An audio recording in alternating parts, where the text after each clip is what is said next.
Hi, and welcome to your Life Purpose Masterclass. I'm Dr. Michelle Pedicola, and today I'm going to be going over the week that we just had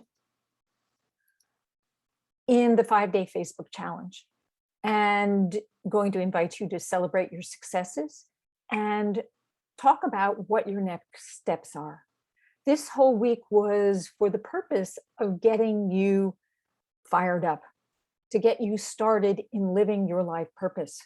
It only needs baby steps to get you started, to get going from not doing anything to actually moving forward. And that was the whole purpose of the Life Purpose Challenge for this week. So let me review some of the things that we did. We started out the first day.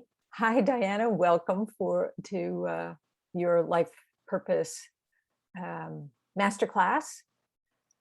And I'm going to open the chat in case you have some answers to some of the questions I'm going to ask. I'm reviewing right now what we did this week. So the first thing we did was we set intentions. Intentions for the week. What did you want to create? Why be in this class if you don't have an intention? Why be in any class unless you have some idea of what you want to get out of it? If you don't have an intention and you don't get what you want, you have nobody to blame but yourself. So set that intention. So maybe you want to go ahead and write down either in the Facebook or in the Zoom call, what was your intention this week? What were you hoping to accomplish? Hey, thank you for joining. Great to see you. I'm reviewing the 5-day Facebook or the Life Purpose Challenge. It is in Facebook, but it's also primarily on Zoom, which is my preferred method of connecting to people because I like to see them, even if it's just a still picture. So Janie, lovely to see you. As I said just before you arrived, the first assignment was to set your intention for the week. The purpose of the challenge is to get you going, to move you forward, to make you realize or recognize where you're getting stuck, because you can't change if you don't know what you need to change. So the first one is to set intentions. If you have no idea what your intention is, you're blocked right at that point. It's hard to create anything if you don't know where you're going. It's like walking out of your front door and just walking without an intention of where you're going. Now, there's nothing wrong with doing that.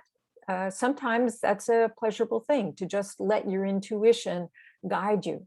But when it comes to your life purpose, your higher self does have something in mind for you to do. And part of the intention is to check into your heart and find out what it is that you are meant to be doing. And if you did the training, there was a demo on how to connect with your heart and to identify your soul's code, how to learn to listen to yourself. That's what we're all about. That's what you need to learn in order to live your life purpose. Because your life purpose does not come from your brain. It comes from your intelligence, from your connection to source and spirit.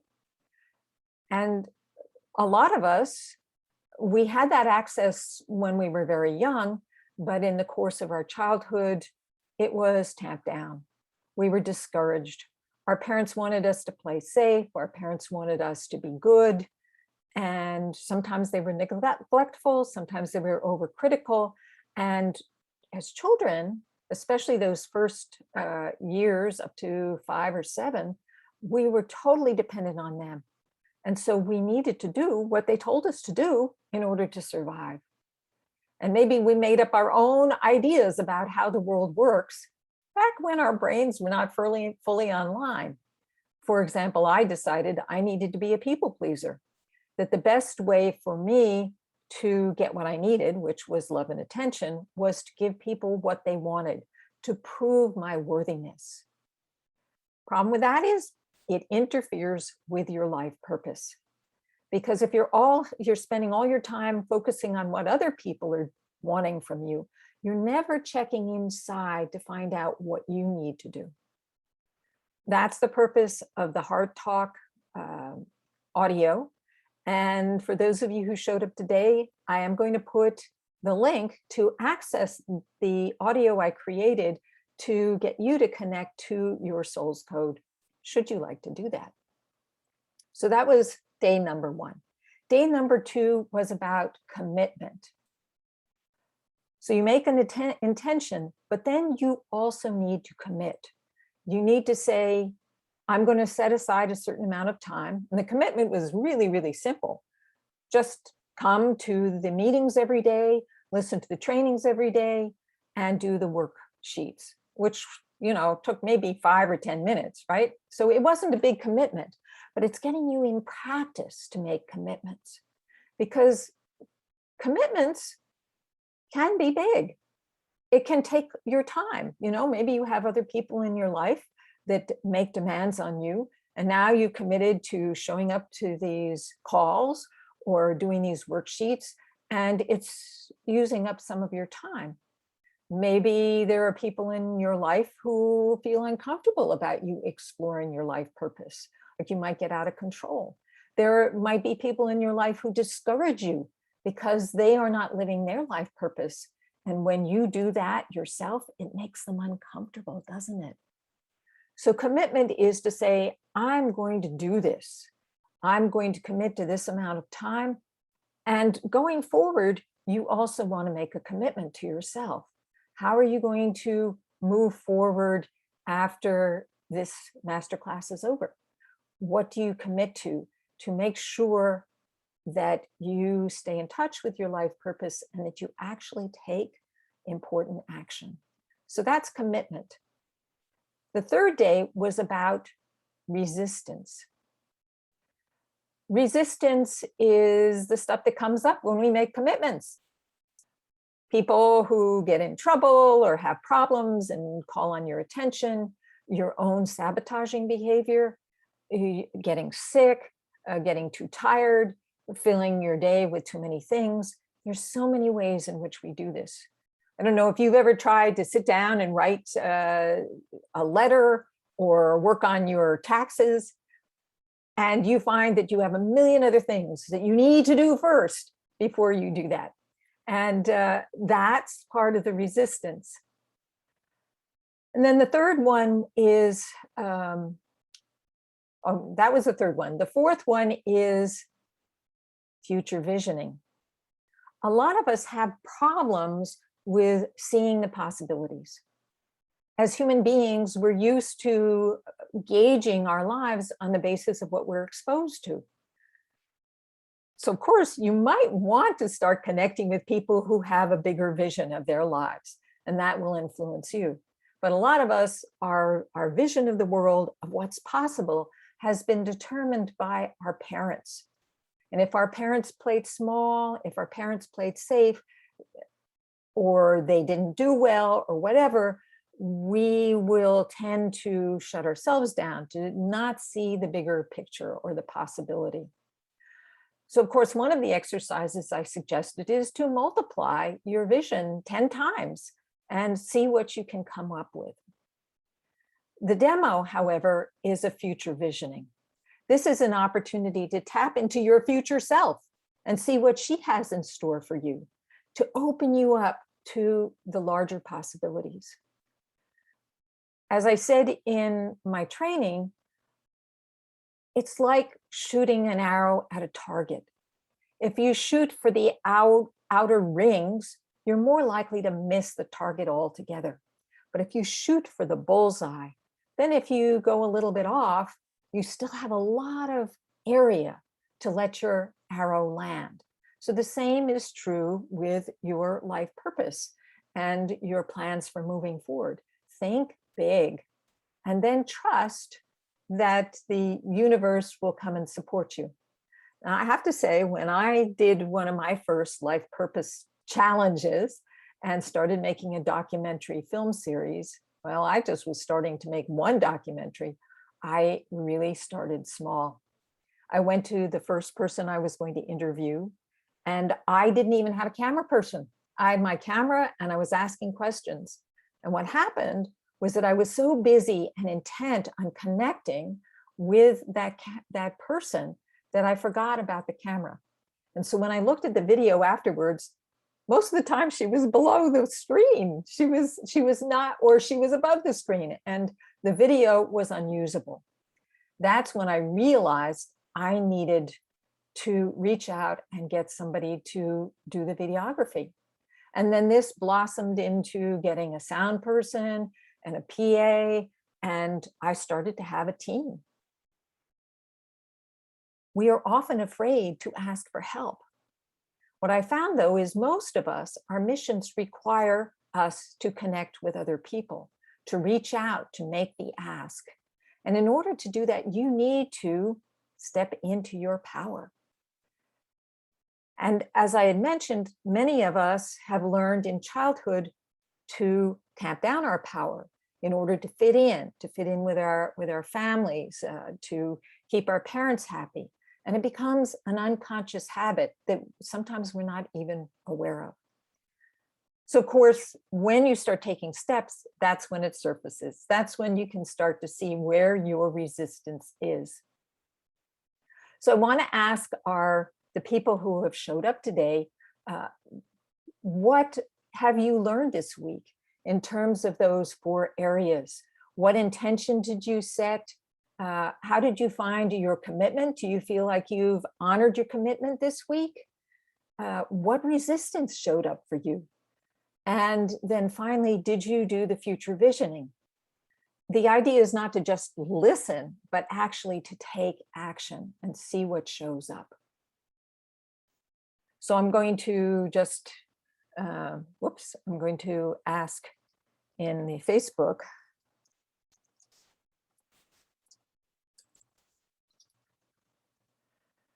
in case anybody wants to engage us, although I have to say Facebook has been somewhat dissatisfying, but we won't go there. We're very happy with the people who are here. So now what, you've taken this first action. So where are you going to go from here? What are you going to do next? How do you know what are the next steps you need to take? And how are you dealing with your resistance? When I've taken many coaching courses on getting my business up and running. And a lot of them have these turnkey systems that promise you gobs and gobs of money. Diana, first dance class has expanded to socializing today and twice a week on schedule. No resistance, just joy. Good for you. That's awesome. So I might suggest that you up-level it a little bit, because we really do want reinforce that this is quiet time. Yes, and that's fine. This is a quiet time for your life, and as long as that serves you, as long as that feels like what you want to do, go for it. Absolutely go for it. I'm certainly not going to push you. Living your life purpose can be a lot of work.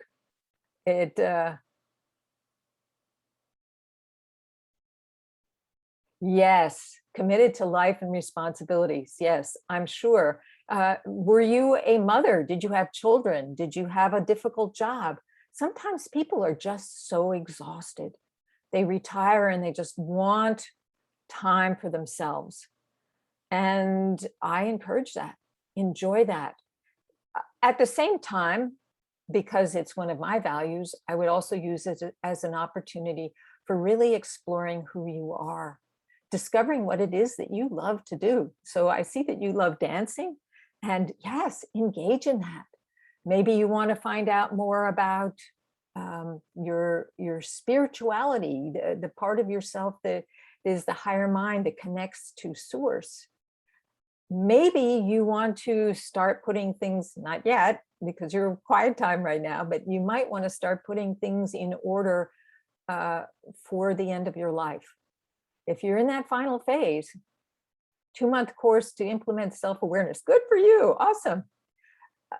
So you might also want to start looking, and I mean, I look around my room and I say, yes, I definitely need to do this. I have so much stuff. And we all accumulate stuff, especially in this culture, because we're so busy, we don't even have time to go through it.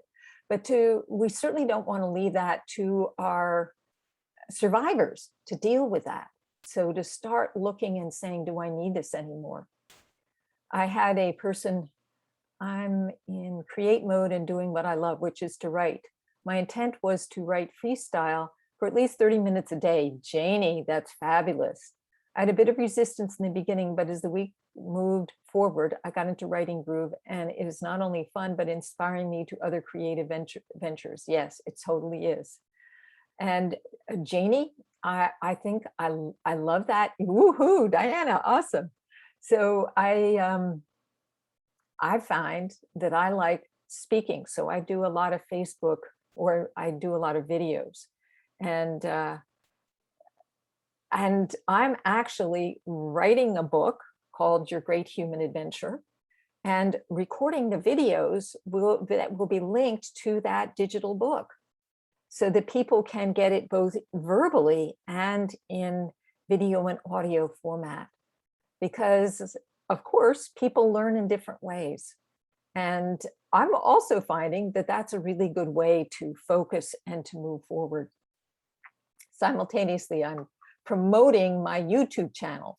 And if you want to go and support me and subscribe to my YouTube channel, it doesn't quite have a name yet, but if you go to Release and Thrive, if you put down Meetup and Release and Thrive, I'll see if I have the link somewhere before we end the call today.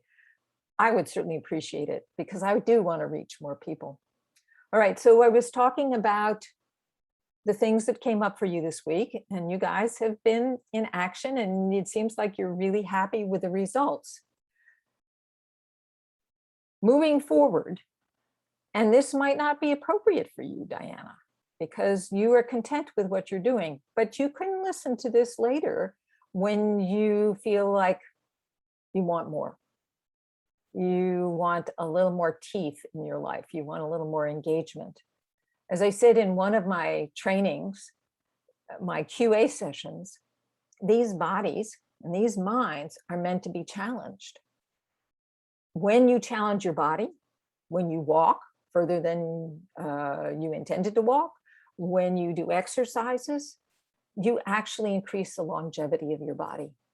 There are systems, biological systems in your body that are stimulated by stress, by effort. And the same is true with our minds. If you sit around and meditate all the time, you might lose, say, your capacity for writing. Janie, you are writing every day, so you're honing that skill every day by doing that. And I'm honing my video skills by doing that almost every day, putting something on, learning to speak in the moment, not worrying that at some point I'm going to go blank and I won't have anything to say. I think that for years, that was my biggest fear. And so I would grab all this stuff and study it so hard. And now that's not a problem, because as Janine said, you practice a lot, and it gets easier. It's true. It's like exercising any muscle of your body.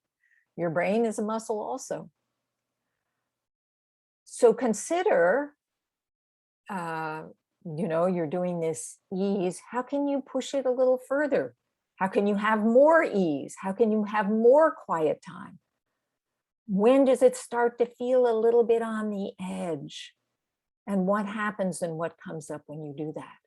It is, for example, if you're going to have quiet time, what happens if you don't see anybody for 3 or 4 days? What do you feel? Now, I'm the first one to tell you that we inhabit these human bodies, and they actually need to socialize with other people. For some of us more than others, but there is a wiring in the body that requires us to have a certain amount of contact. So I invite you to take a look at that. Oh, yeah. You lost 10 pounds just walking on the beach. That's awesome. I know you sent that direct message, but how can I not share that? That's just amazing. I want to celebrate that. And to let go of the guilt. Is that the guilt around staying to yourself? So yes, okay. let go of that guilt, and see what comes up. And when the guilt comes up, there's a source for that. That's coming from somewhere. So be curious. Where did that come from? Who's the voice in your head that's telling you that you should be guilty? Be curious about that, because that's where the healing comes from, is when we take action, we do things outside of our usual comfort zone. And that's when we learn more about ourselves. That's when we grow. Okay, so moving forward, I have a program that I would like to tell you about to help you move forward. It's called Magnify Your Mission. If you are interested in having support for your life purpose, for moving forward with your life purpose. And there are many different kinds of programs out there. There are plenty of programs that will give you the nuts and bolts, or how to market, or what to do to move your mission forward. I work on the underlying programming, the stuff that gets in the way. I've gone to many coaching programs where they have these turnkey programs, and I see people falling by the wayside because they are not dealing with the underlying issues. And they are the most important thing of all.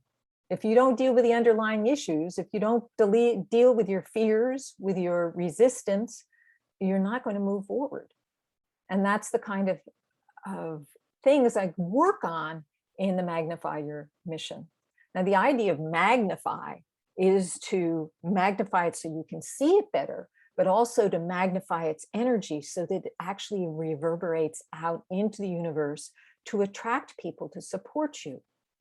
So I would suggest, D, I'm going to call you D, that you think about, if you were to take your project bigger, if you wanted to influence other people, if you wanted to impact other people, would you need associates? Would you need a team to support you? And what are your fears about that? Now, you don't have to answer that here. Generally, though, if we have a purpose, and it's a big purpose, we need a team.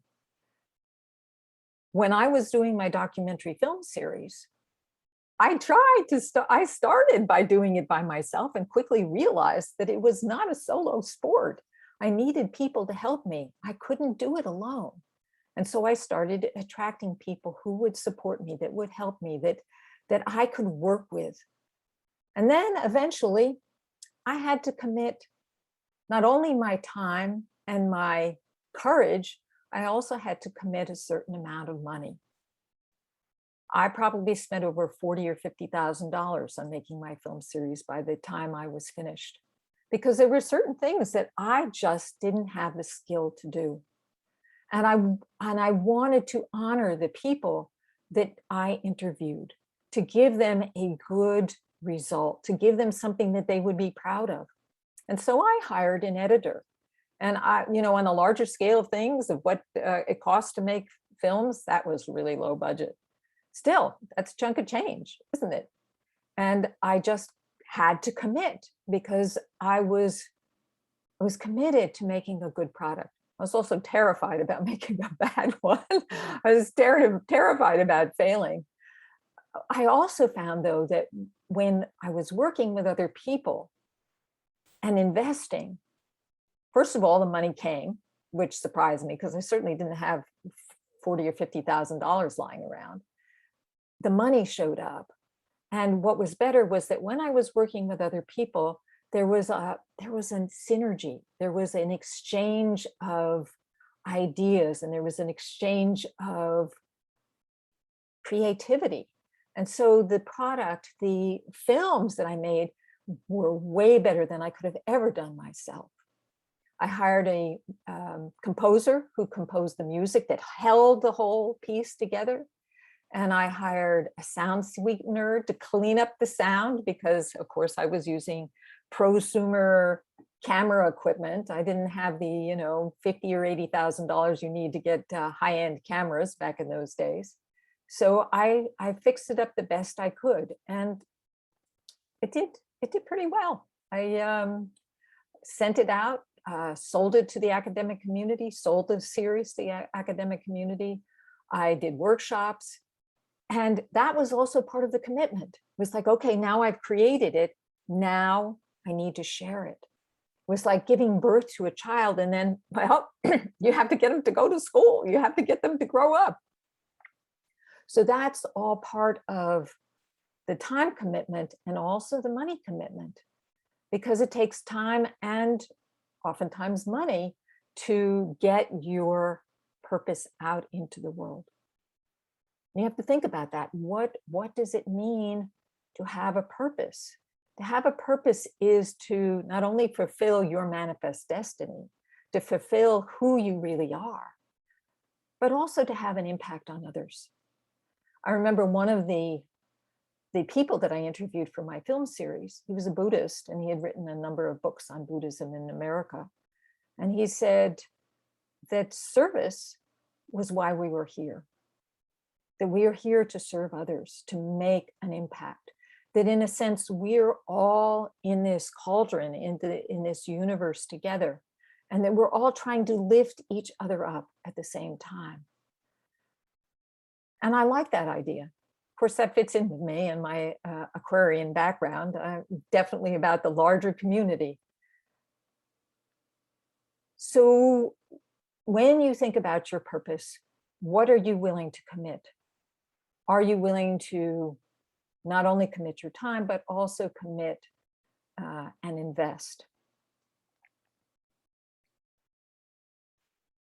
So I had a client who, remember I said that one of the things that interferes with your ability to move forward is early childhood wounds or traumas that leave you feeling inadequate in some way or unsafe. And so you have to stay small.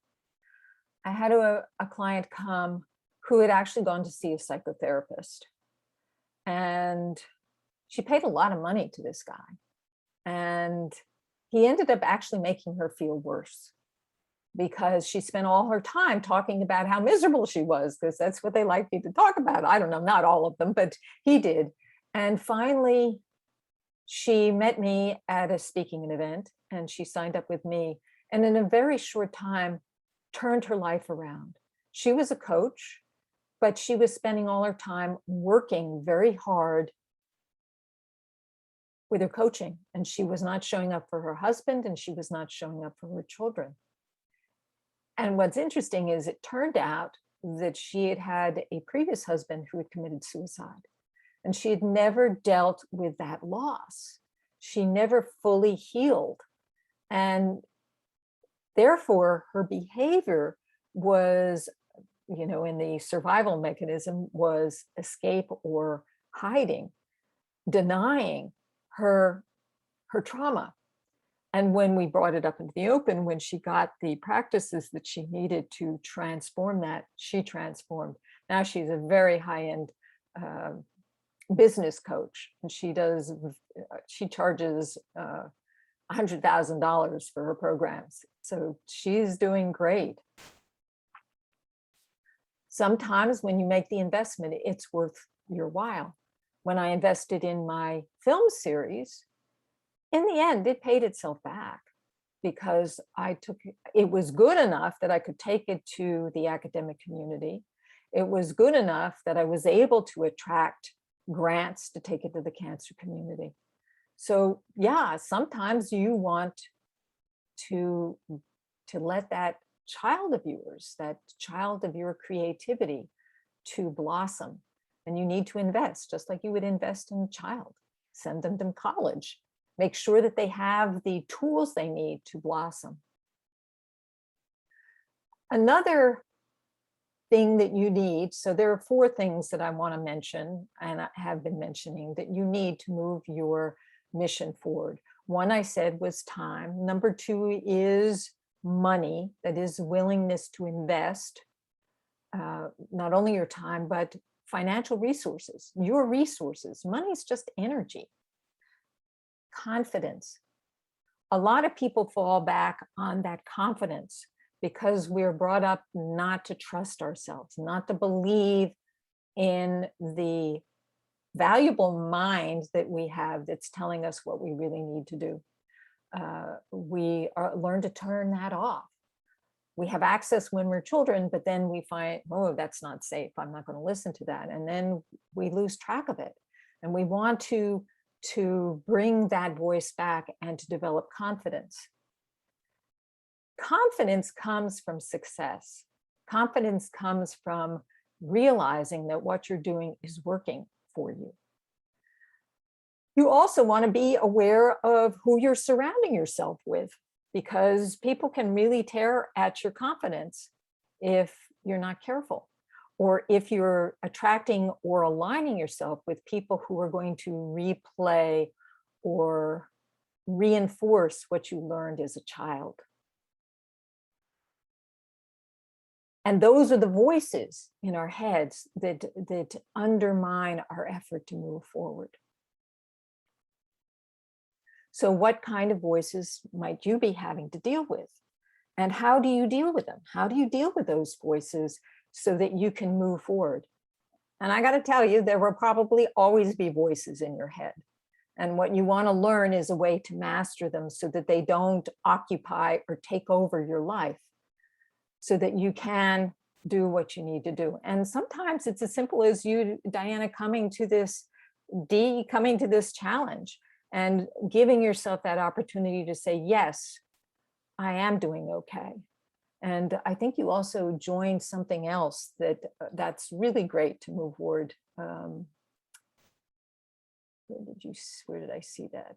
Oh, a 2-month course in implementing self-awareness. That's fabulous. That's wonderful. So I want to tell you a little bit about my Magnify Your Mission program. I struggled with my own mission for many years. In fact, I didn't even know that I had a mission or purpose. I was clueless. I was a people pleaser. I believed that was enough. And it's a funny thing. What I find is that that universal voice or your higher voice will send you wake-up calls. And I got a number of wake-up calls in the course of my life. The first one was that after I'd been doing really well as a child and in school, National Honor Society, Phi Beta Kappa, one of 2 graduate students to earn my PhD, I got into my first teaching job. And I worked my tail off. And I tried to please everybody. I joined all these extra programs. I showed up at the faculty meetings. I took on evaluation of my teaching. I did night classes. I did adult ed classes. I did it all. I said, yes, I'll do it. I'll do it. And then halfway through the second year, I got a letter from the dean saying they were not going to renew my contract. I was devastated. I was absolutely knocked to the ground. I actually got sick, and I don't get sick very often. And I got depressed, and I am like, definitely the cup is half full, happy-go-lucky, and I got depressed. And it's interesting because I really understand what depression's like. It's like a disease. And it's hard to shake off because it really literally changes the chemistry in your body. And I went to see a therapist, and I tried different kinds of things to get me out of that. And then I ran away. I quit my job, and I went off and sought jobs in which I was way overqualified. So of course, needless to say, my higher mind, the universe, spirit, was not satisfied with my solution and kept on sending me more wake-up calls. The next thing that happened is my husband left me. My first husband, he left me for another woman. What? And it was just when I had finished my PhD and I had gotten a promotion. So I started to think, it's not okay for me to be successful. So I joined a spiritual community where success in relationships and success in the world did not matter. It was the old spiritual bypass trick. And what I found is that I replaced my pleasing my husband for pleasing my teacher. And he utilized it. He didn't manipulate me, but he did utilize my desire to please him and got me to do a lot of stuff for him. But I wasn't working on myself. It really wasn't until my mother passed away that I finally woke up and I finally realized that I wasn't living my life purpose. I wasn't living true to my own passion. And that was a really hard thing to shift to because I had spent so much of my life living according to what other people wanted from me. So I had to do a lot of work on myself. I took a lot of coaching and therapeutic programs and to change my patterning. And I've spent a lot of time thinking about how that process works. And I bring that to the clients that I work with. I help them to understand what's not working for them. And I have really good skills at that because as a people pleaser, I was able to really suss out what other people wanted. I was able to really connect with their what they wanted, what they felt. And I believe that some of the reason why I tamped myself down for so long was because I was so sensitive. I had that awareness, but it was overwhelming. But as I worked on myself, I developed the capacity to moderate that, to be able to receive what people were sending me without it overwhelming or swamping me or making me crazy. So let me tell you about the Magnify Your Mission program. It's mostly an online program, but I have thrown in 4 coaching calls because it's COVID and we need support, and I can give that to you. I have transformed people in single sessions to help them to see where they're stuck and where they need to move forward. So part of this program is activating 4 inner archetypes that really empower you and help you to see where the blocks are in your life, to help you to work on those so that you can move forward. The investment for this program is $597, or you can do a 3-pay. If this is right for you, if you are ready to move forward with your purpose and you need support, then I encourage you to take that step. What I learned from my mother and her passing away and is that life is short. And this is why we're here. And also that if you don't step into your purpose, that higher mind, that higher self is going to be sending you wake-up calls. So why wait?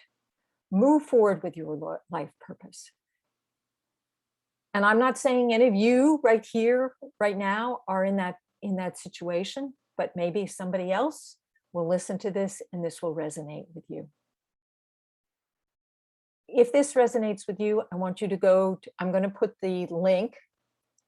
Is it not in here? Hold on. What did I do with my link? Oh, first of all, I want to put in here the link to the Inner Voice Guide. This is the one that will help you to connect with your soul, with your heart, and see what it has to say. You know, we have our minds and they're going to tell you one thing. And I really thought, of course, I keep on trying to move this thing. I thought I had this in here, but let me look. And also, do you have any questions? While I'm here, do you have any questions about anything that I've shared with you today? And I'm going to get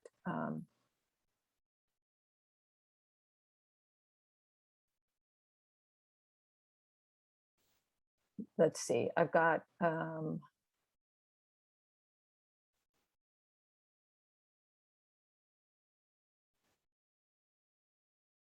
oh, great, Diana, awesome.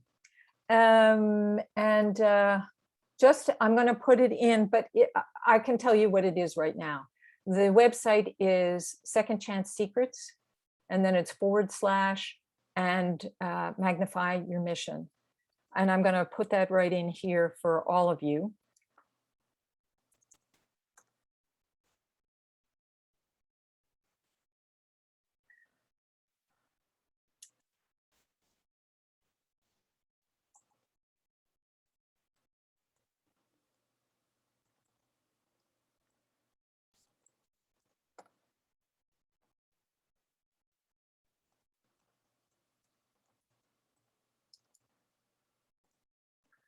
There are some bonuses that come with this series. One of them is a creativity activation program that you can have.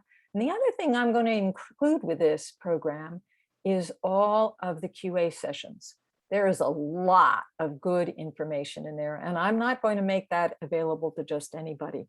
The people who sign up and want to move forward. But the life purpose challenge is going to remain just the trainings and the workbook. So those people who haven't come, who haven't shown up, who haven't gone to the QAs are not going to get that QA.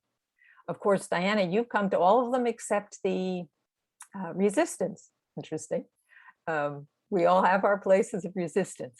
But anyway, there it is, secondchancesecrets.com / magnify mission.com. And you can see what the program is and see if it's right for you.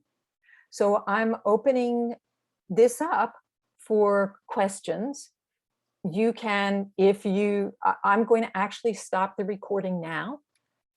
Previously scheduled appointment and couldn't attend. Yes, I know, I understand. And that's fine, that's fine. So I'm going to stop the recording now, and just want to say to all of you who showed up today, but I'm not stopping our session. So if you want to have questions with me and you don't want to appear in front of everybody else, you won't, because I'm going to stop the recording now.